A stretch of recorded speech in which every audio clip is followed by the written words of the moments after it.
गंगणपतये नमः। नमस्कार प्रिय दर्शकों, आप सभी का दिव्यव्रत ज्ञान चैनल में बहुत बहुत हार्दिक स्वागत करते हैं। 12 जुलाई को शनि देव का राशि परिवर्तन होगा। दरअसल शनि ग्रह इस समय अवधि में वक्री हैं और वक्री अवस्था में जब कोई ग्रह चलता है तो वो अपने रास्ते से पीछे चलता है, यानी कि कुंभ राशि में गोचर किए थे और अब वो कुंभ राशि से मकर राशि गोचर करेंगे। शनि ग्रह का जैसे ही राशि परिवर्तन होगा मकर राशि में, तो एक बार मिथुन राशि के जातकों के जीवन पर शनि ग्रह का जो प्रभाव है वो बदल जाएगा, क्योंकि मिथुन राशि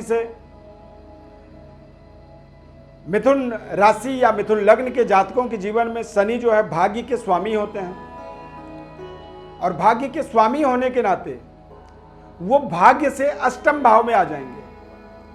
हालांकि ये कुछ समय काल के लिए ही राशि परिवर्तन हो रहा है। 12 जुलाई से लेकर के 17 जनवरी तक मकर राशि गोचर करेंगे शनिदेव, और तभी तक मिथुन राशि वालों के जीवन में शनिदेव के ढैया का प्रभाव बन जाएगा। अब शनिदेव का जब ढैया बनेगा तो कई बार आप देखेंगे कि मिथुन राशि के जातकों के जीवन में भाग्य के स्वामी होने के नाते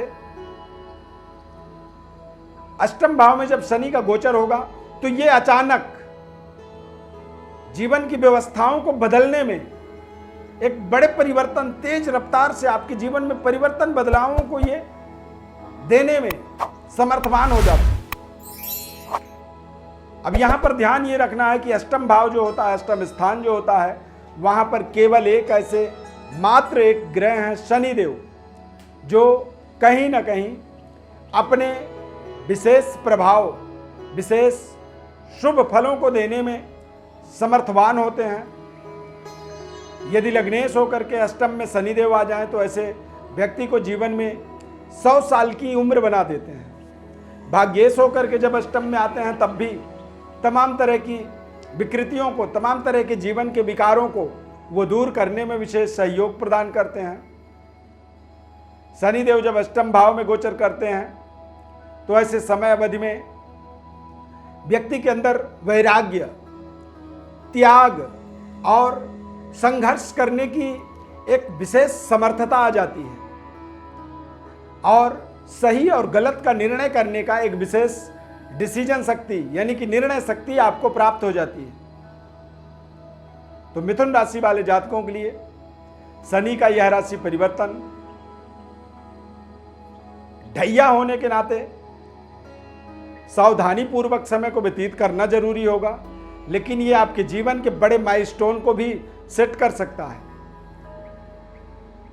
अचानक परिस्थितियों में बड़े बदलाव कह सकते हैं यहां पर आप प्राप्त करेंगे। शनिदेव का जो वक्र अवस्था होता है, यदि आपके जन्म पत्रिका के अंदर शनिदेव वक्री अवस्था में है और गोचर में भी वक्री जब होते हैं तो ऐसे समय में अचानक देखते ही देखते जीवन में कायाकल्प, काया पलट कह सकते हैं, कायाकल्प हो जाता है। व्यक्ति का अपना जो व्यवस्था होता है उस व्यवस्था से वो अचानक अपने जीवन में बड़े परिवर्तन, बदलाव की ओर आगे बढ़ने लगता है। शनिदेव का अष्टम भाव में जब गोचर होता है तो ऐसे समय अवधि में विदेशों से विशेष सक्रियता प्राप्त होती है। व्यक्ति को विदेश में जाकर के अपने आप को स्टेबल करने की अवसर प्राप्त हो जाती है।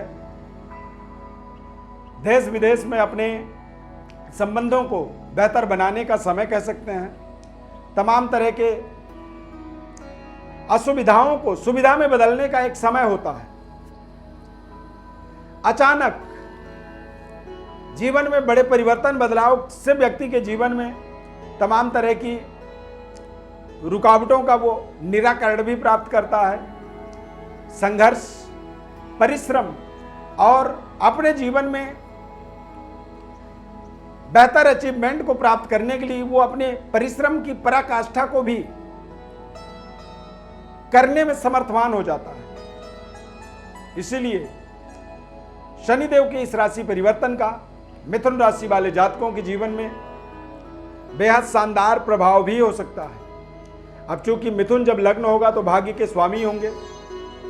कोई माता पिता अपने संतान को यदि टॉर्चर भी करते हैं, मारते भी हैं, तो अंदर से उनके अंदर एक करुणा का भाव होता है।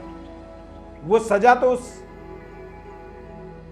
समस्या के लिए देते हैं जो आपने समस्या उत्पन्न की, जो आपने जीवन में व्यवधान उत्पन्न किया, उसके लिए वो आपको सजा दे रहे हैं, पर अंदर से वो आपके प्रति दया का एक विशेष भाव रखते हैं। तो मिथुन राशि वाले जातकों के लिए हमने पहले भी काफ़ी वीडियो बनाए हैं। लोगों का कुछ सवाल होता है, लोगों का कुछ क्वेश्चन होता है, तो यहाँ पर आपको ये ध्यान रखना है कि जो आपके सवाल थे उन सवालों का ही हमने जवाब देने की कोशिश की है। ढैया के प्रभाव से कई बार व्यक्ति सोचता है कि अब मेरा नुकसान होगा, लेकिन इसे आप सुनहरे अवसर की तरह भी ले सकते हैं। ये भी हमारा 25 सालों का एस्ट्रोलॉजिकल अनुभव है। हमने तमाम लोगों के जीवन में, मिथुन राशि वालों के जीवन में बड़े बड़े परिवर्तन, बदलाव भी ऐसे समय अवधि में देखा है। इसे आप एक अवसर के तरह यदि लें तो आप अपने जीवन में विशेष सफलता प्राप्त कर पाएंगे, विशेष सहयोग ये समय का आपको मिलेगा। सही और गलत का आपको निर्णय करना आपका स्वयं का एक जिम्मेदारी बनता है। मिथुन लग्न है आपकी, शनि ग्रह की दशा, महादशा या अंतरदशा है। शनि का अष्टम भाव में गोचर हो जाना ये थोड़ा सा आपको जागरूक करता है। कारोबार व्यापार करते हैं तो आपको अपने व्यापार पर थोड़ी सी पैनी नज़र रखने की आवश्यकता होती है। नौकरी करते हैं तो आप अपनी जिम्मेदारियों को सही तरीके से निभाएं। यदि गवर्नमेंट जॉब में हैं तो आप अपने कैरेक्टर को, अपने चरित्र को ठीक रखें, भ्रष्टाचार, करप्शन से अपने आप को दूर रखें और अपने रिश्तों के प्रति बेहद शानदार संवेदनशील बने रहें, ईमानदारी रखें, एक्स्ट्रा मैरिटल अफेयर जैसी समस्याओं से दूर रहें, खान पान का विशेष शुद्धता रखें, ड्रिंक इत्यादि से अपने आप को परहेज करें। और शनि ग्रह का जब अष्टम में गोचर होता है तो मांसाहारी भोजन से भी यदि बचाव कर सकें तो आपको करना चाहिए। और जब आप अपने जीवन में बड़े परिवर्तन, बदलाव करते हैं तो वहां पर आपको विशेष सहयोग, सफलता और कामयाबी की यहां पर प्राप्ति होती है। ज्योतिष परामर्श आप चाहते हैं, देखिए हमारे साथ जुड़ना चाहते हैं तो चैनल को सब्सक्राइब करेंगे आप। उसके बाद हमारे व्हाट्सएप नंबर पर अपनी बर्थ डिटेल भेजेंगे। हमारे तरफ से आपको संपूर्ण विश्लेषण निःशुल्क रूप से बताया जाएगा। बहुत ध्यानपूर्वक कार्यक्रम को आप देखते हैं, पसंद करते हैं, लाइक करते हैं। यदि फेसबुक पेज पर देख रहे हैं तो इसे शेयर जरूर करें, पेज को हमारे लाइक करें और निःशुल्क परामर्श के लिए हमारे व्हाट्सएप पर अपनी बर्थ डिटेल लिख करके भेजें। हमारे तरफ से आपको संपूर्ण विश्लेषण बताया जाएगा। इस खास कार्यक्रम में बस इतना ही। माता रानी की अपार कृपा आपके जीवन में बनी रहे। जय माता दी।